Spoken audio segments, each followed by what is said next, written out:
À l'étranger, cette attaque de drone sur Moscou qui a surpris les habitants de la capitale située à 500 km de l'Ukraine. Oui, des drones qui se sont abattus à l'aube sur Moscou et sa région, faisant 2 blessés légers. Juste avant, Kiev avait été la cible d'une nouvelle frappe de missiles et de drones russes, la troisième en 24 heures. Pour Vladimir Poutine, en tout cas, aucun doute, les drones sur Moscou sont bien l'œuvre des Ukrainiens, Wilfried de Villers. Oui, le président russe s'est exprimé tout à l'heure après l'attaque qui a frappé Moscou. Le système de défense anti-aérienne de Moscou a fonctionné normalement, de manière satisfaisante, bien qu'il y ait encore des progrès à faire. Le régime de Kiev a fait un choix, tenter de terrifier la Russie et les citoyens russes en frappant les bâtiments résidentiels.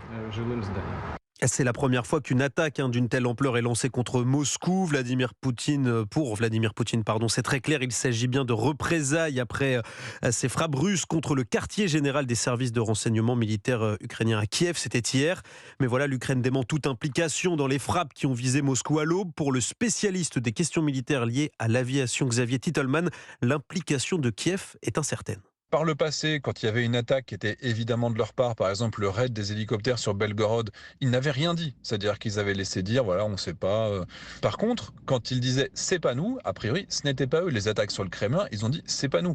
Et là, c'est la même chose. Ce qui confirme que ce serait plutôt des partisans ukrainiens qui ont réussi à s'organiser pour conduire ces attaques.